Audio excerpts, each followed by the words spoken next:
ఇప్పుడే country delight యాప్ని download చేసుకోండి. Download the country delight app now.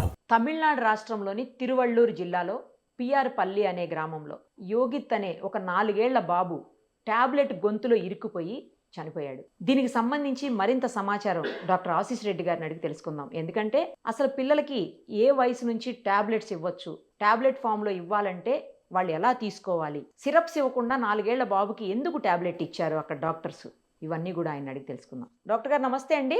నమస్కారం అండి. డాక్టర్ గారు, అసలు జనరల్గా ఇప్పుడు మనం ఈ కేసులో పర్టికులర్గా పేరెంట్స్ బాబుకు బాగలేదని, ఫీవర్ వచ్చిందని హాస్పిటల్కి తీసుకువెళ్ళడం, ఆ తర్వాత అక్కడ ఉన్నటువంటి డాక్టర్స్ మెడిసిన్ రాయటం, ఆ ట్యాబ్లెట్ బాబుకి వాళ్ళు వేయడం, ఆ తర్వాత అది ఆ గొంతులో ఇరుక్కుపోయి ఊపిరాడక బాబు చనిపోయాడు. జనరల్గా మనం చూస్తుంటాం డాక్టర్ గారు, అసలు చిన్న పిల్లలకి సిరప్ ఫామ్లోనే ఇస్తుంటారు మెడిసిన్ అనేది. కానీ ఎందుకు ట్యాబ్లెట్ ఫామ్లో ఇచ్చారు? ఆ ట్యాబ్లెట్ ఫామ్లో ఇచ్చినప్పుడు వాటర్లో డిజాల్వ్ చేయాలి కదా, అది అలా కాకుండా డైరెక్ట్గా ఎలా వేశారు? అసలు ఇలాంటి సందర్భాల్లో అసలు ఇవ్వచ్చా లేదా ఫస్ట్ చెప్పండి, తర్వాత ఇలాంటి సందర్భాల్లో ఎలాంటి జాగ్రత్తలు తీసుకోవాలో కూడా చెప్పండి. సో మోస్ట్ ఇంపార్టెంట్ అండి, ఎందుకంటే యంగ్స్టర్స్ లో మనం ఎప్పుడన్నా ప్రిస్క్రిప్షన్ రాసినప్పుడు ఖచ్చితంగా గుర్తుపెట్టుకోవాల్సిన ఇష్యూస్ ఏంటంటే, టాబ్లెట్ ఫామ్ లో జనరలీ మనం ఇవ్వం.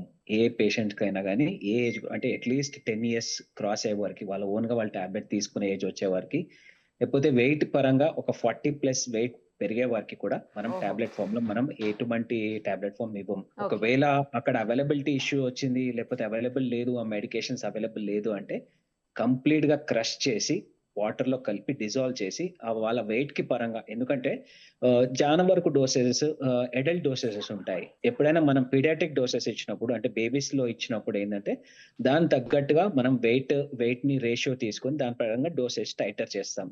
డోసెస్ వాళ్ళు దాని ప్రకారం మనం ఇస్తాం. కానీ ఇక్కడ ప్రాబ్లం ఏమైపోయింది అంటే, ఎప్పుడైనా మనకి క్వాలిఫైడ్ పీపుల్ ఇవ్వనప్పుడు ఎగ్జాక్ట్లీ ఈ టాబ్లెట్ అసలు దేనికి ఇస్తాము, ఎలా ఇస్తాము అనేది కరెక్ట్ గా వాళ్ళు ఐడియా ఉండదు. కాబట్టి ఇక్కడ ప్రాబ్లం ఈ బేబీకి అదే ప్రాబ్లం అయింది.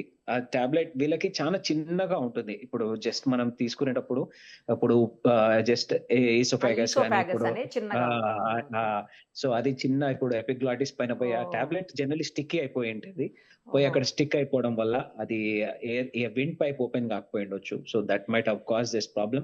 సో మోస్ట్ ఇంపార్టెంట్, ఎప్పుడైనా ఏ కిడ్స్ కైనా కానీ ఏ డాక్టర్ గారి ప్రిస్క్రిప్షన్ రాస్తే it should be only liquid form. అది కరెక్ట్ గా మన గైడ్ లైన్స్ కూడా ఉన్నాయి. అండ్ ఒకవేళ అవైలబిలిటీ లేకపోతే టాబ్లెట్ ఫామ్ లో ఏ మెడికేషన్ ఇచ్చినా కానీ కంప్లీట్ గా క్రష్డ్ గానే ఇవ్వాలి. లేకపోతే డైరెక్ట్ గా తీసుకుంటే ఇట్లాంటి ప్రమాదాలు డెఫినెట్లీ మనం చూస్తాం. జనరల్ గా ఇలా ఒకవేళ ఏదైనా ప్రమాదం అనుకోనిది సంభవించినప్పుడు ఎలాంటి జాగ్రత్తలు తీసుకోవాలి డాక్టర్ గారు? ఇమ్మీడియట్ గా బేబీ చోక్ అవుతుందంటే జస్ట్ బేబీని ఉల్టా తిప్పడం బెటర్. ఏమైతే త్రూ ద గ్రావిటీ పరంగా టాబ్లెట్ అక్కడ నుంచి మూవ్ అయిపోయి మళ్ళీ ఎయిర్ మళ్ళీ రీస్టార్ట్ అయ్యే ఛాన్సెస్ ఉంటాయి. That is the easiest way. లేకపోతే జస్ట్ బేబీ బ్యాక్ సైడ్ లో గట్టిగా ట్యాప్ చేసినా కానీ, ఇది సడన్ గా గట్టిగా ట్యాప్ చేస్తే ఖచ్చితంగా అది బయటకు వచ్చే ఛాన్సెస్ ఉంటాయి. కానీ రియాక్టింగ్ ఫాస్ట్ అనేది చాలా ఇంపార్టెంట్. ఎందుకంటే బేబీ మాక్సిమం 1-2 minutes కంటే ఎక్కువ మనకి టైం ఉండదు, స్కోప్ ఉండదు. సో ఆల్వేస్ బెటర్ ఫస్ట్ బేబీని కంప్లీట్ గా ఉల్టా అన్నా చేయాలి, లేకపోతే ఇమ్మీడియట్ గా బ్యాక్ సైడ్ నుంచి ట్యాప్ చేస్తే అన్న డెఫినెట్లీ మనకి రీస్టార్ట్ అయ్యే ఛాన్సెస్ ఉంటాయి. అంటే కేవలం తెలియకపోవటం వల్లే జరిగి ఉండొచ్చు అండి, ఎందుకంటే విలేజ్ అంటున్నారు కాబట్టి అవగాహన. డెఫినెట్లీ అండి, డెఫినెట్లీ. అండ్ అదే అందరు గుర్తుపెట్టుకోవాల్సింది అయితే, ఖచ్చితంగా ఏదైనా టాబ్లెట్ తీసుకునేటప్పుడు ఖచ్చితంగా డాక్టర్ చెప్పిన జాగ్రత్తలు ఖచ్చితంగా ఫాలో చేస్తే డెఫినెట్లీ బాగుంటుంది. క్వాలిఫైడ్ డాక్టర్స్ దగ్గర పోతే ఇంకా బెటర్ గా ఉంటుంది. ఎస్, ఎగ్జాక్ట్లీ డాక్టర్ గారు.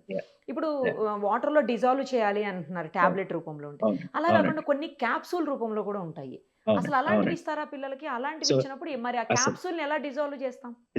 సో జనరలీ 99.99% ఏ డాక్టర్స్ కూడా క్యాప్సూల్ ఫామ్ లో, లక్కీగా ఏంటంటే ఆల్ ది మేజర్ అంటే మనకి ఎమర్జెన్సీ డ్రగ్స్ కిందకి వచ్చే డ్రగ్స్ అన్ని, అంటే ఇప్పుడు పారాసెటమాల్ లాంటి డ్రగ్స్ కానీ అన్ని జనరలీ టాబ్లెట్ ఫామ్ లోనే ఉంటాయి, క్యాప్సూల్ ఫామ్ లో ఉండవు, ఎమర్జెన్సీ డ్రగ్స్ లాంటి.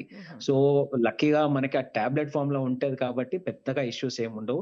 క్యాప్సూల్ గా ఉంటే మాత్రం డెఫినెట్లీ ఆ క్యాప్సూల్ తీసుకోకపోవడమే నయం. డెఫినెట్లీ వాళ్ళు లిక్విడ్ ఫామే బెటర్ గా ఉంటుంది.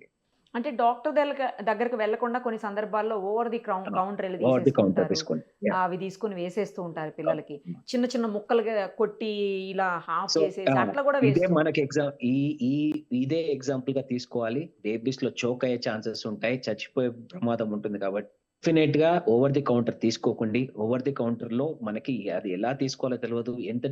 చాలా వరకు బేబీస్ లో డోసేజెస్ అడల్ట్ డోసెస్ లాగా ఉండవు. వాళ్ళ వెయిట్ కి తగ్గట్టు క్యాలిక్యులేట్ చేసుకొని పీడియాట్రిషియన్ దాన్ని కరెక్ట్ గా క్యాలిక్యులేట్ చేసి ఇస్తారు. కాబట్టి ఎందుకంటే ఓవర్ డోసింగ్ కూడా చాలా మంచిది కాదు బేబీకి.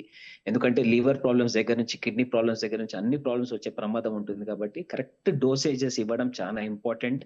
సో ఓవర్ ది కౌంటర్ ఖచ్చితంగా తీసుకోవద్దు. మెడికల్ షాప్ వాళ్ళు కూడా ఇది గుర్తుపెట్టుకోండి. చాలా ఇంపార్టెంట్, ఇది మైండ్ లో పెట్టుకోవాలి. ఎందుకంటే మీరు ఇచ్చే ఒక చిన్న టాబ్లెట్ వల్ల ప్రాణం పోయే ప్రమాదం ఉంటుంది. కాబట్టి మీరు ఖచ్చితంగా మైండ్ లో పెట్టుకోవాల్సిన అవసరం ఉంది. ఓవర్ ది కౌంటర్ మెడిసిన్స్ ఇవ్వకపోవడమే చాలా బెటర్.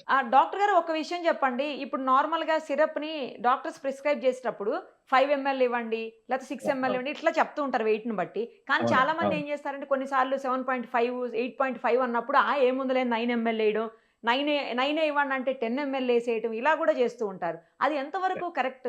అంటే దీంట్లో మోస్ట్ ఇంపార్టెంట్ ఏంటంటే మీరు కొద్దిగా ఓవర్ డోస్ చేయడం వల్ల మనకి లివర్ ప్రాబ్లమ్స్, కిడ్నీ ప్రాబ్లమ్స్ వచ్చే ప్రమాదం ఖచ్చితంగా ఉంటుంది.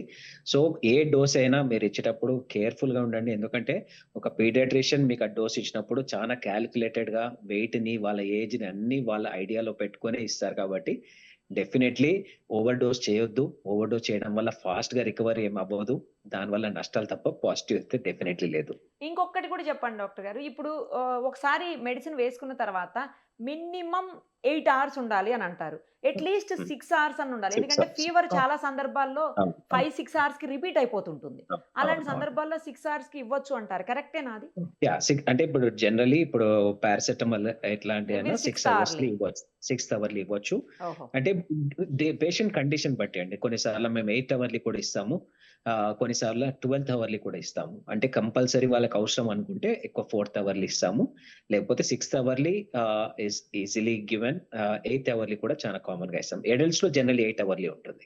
8 hourly ఉంటుంది. కానీ 8 ఎప్పుడన్నా hourly ఫీవర్ ఎక్కువ ఉంటుంది. ఉన్నప్పుడు మాత్రమే సిరప్ ని అవునప్పుడు 6th hourly కూడా 6 వేసుకోవచ్చు. అవర్స్ డెఫినెట్లీ 6th అవర్లీ కూడా ఇస్తాం. థ్యాంక్ యూ డాక్టర్ గారు. Yeah. చాలా ఇన్ఫర్మేషన్ ఇచ్చినందుకు problem. Thank you so much. నమస్కారం. సుమన్ టీవీలో మీ పర్సనల్ అండ్ బిజినెస్ ప్రమోషన్స్ కోసం కింది నెంబర్కి కాంటాక్ట్ చేయండి.